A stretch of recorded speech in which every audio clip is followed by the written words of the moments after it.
Thieves, bandits, pirates. For as long as there's been music, there's been shady characters looking to make a quick profit from the work of others. And I'm not talking about those who lift a chord progression or draw inspiration from another song. I'm talking bootleggers.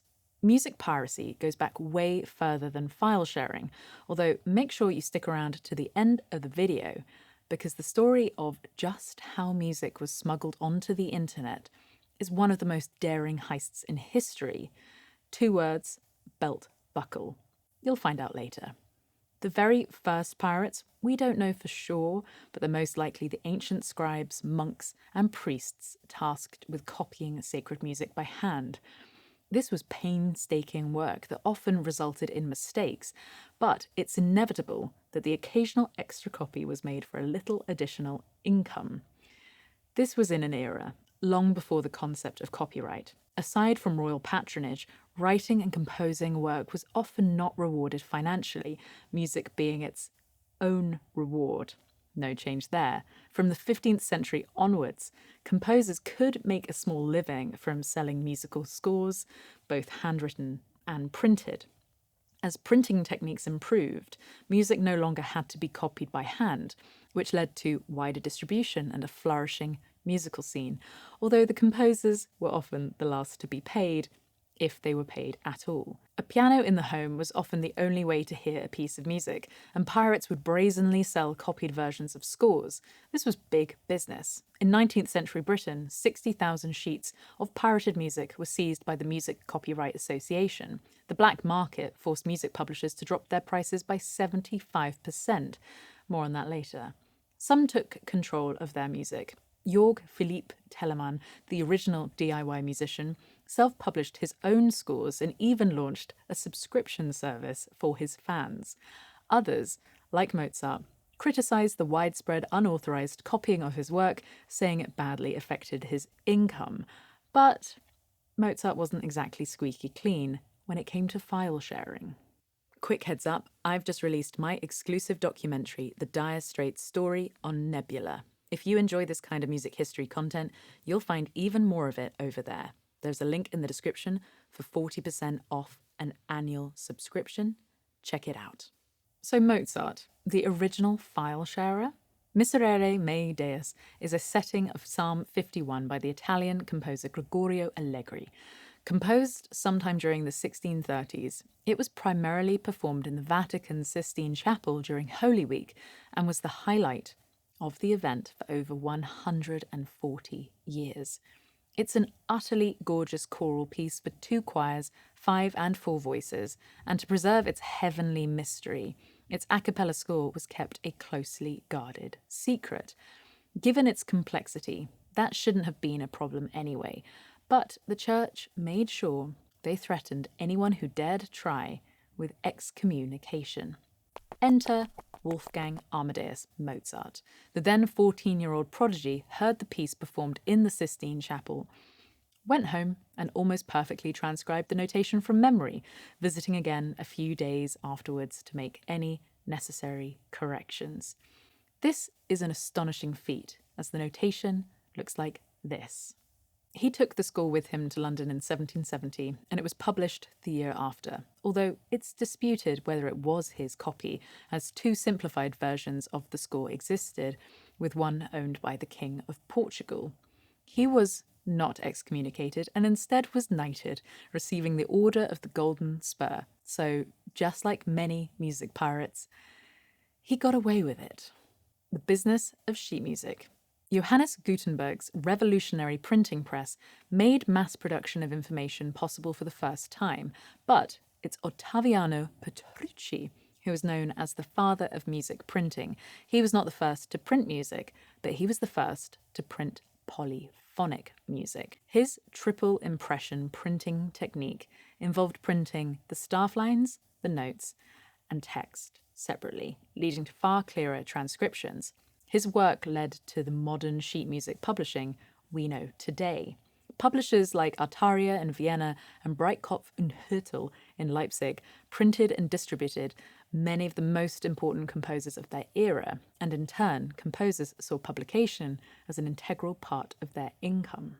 In Great Britain, in 1701, the Statute of Anne, also known as an Act for the Encouragement of Learning by vesting the copies of printed books in the authors or purchasers of such copies during the times therein mentioned, was the first modern copyright law.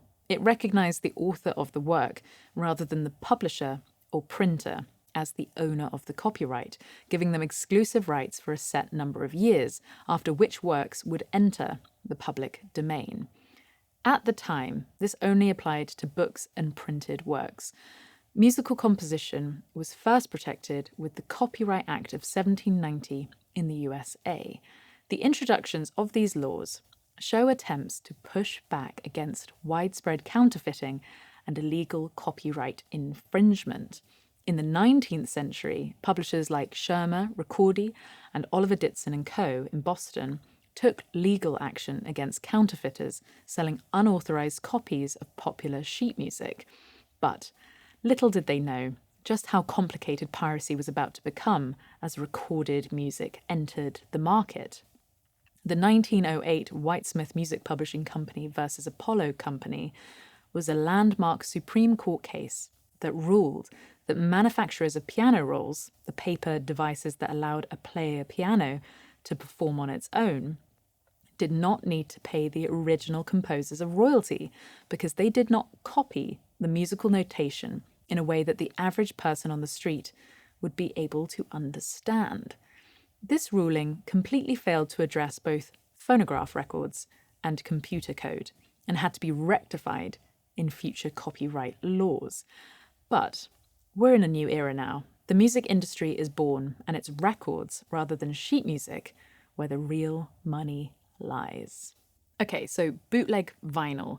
The first known bootleg LP was a collection of unreleased Bob Dylan material titled Great White Wonder.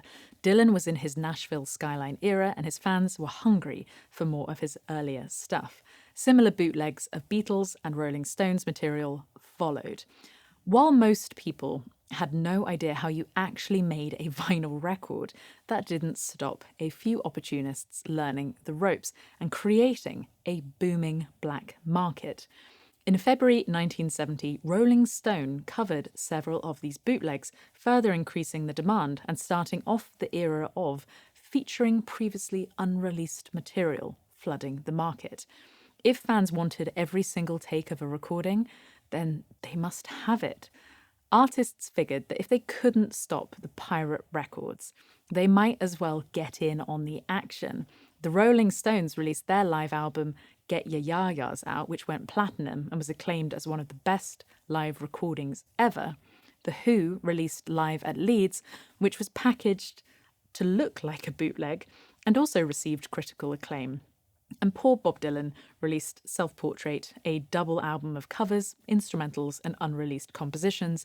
In an interview, he said, "If you're going to put a lot of crap on it, you might as well load it up." The album has since been classified as one of the worst records of all time. But unreleased material is only half the story of bootleg vinyl. Pirates made underground copies of hit records, first using reel-to-reel and then cassette tape. Then they might press their own run of LPs, recreating the artwork and selling them in local markets, or run their own mail-order businesses and ship them abroad. And this goes right up to the present day too.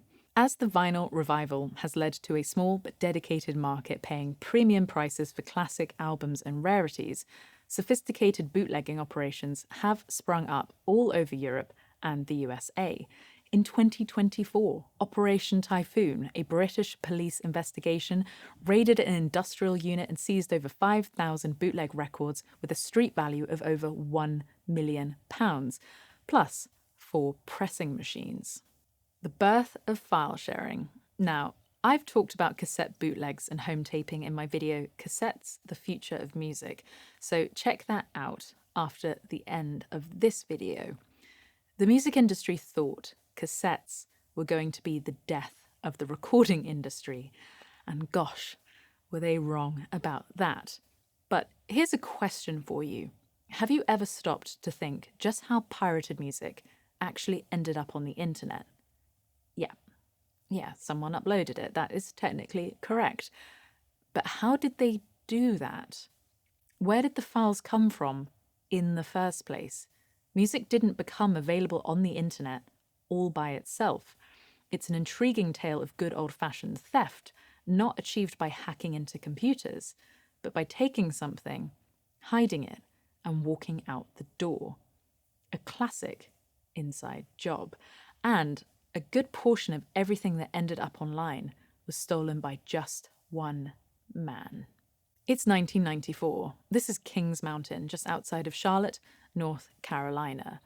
Del Glover is a temp employee at the Polygram CD manufacturing plant, working on the line, shrink wrapping and boxing up CDs to be shipped off to the many thriving music stores in North America at the time.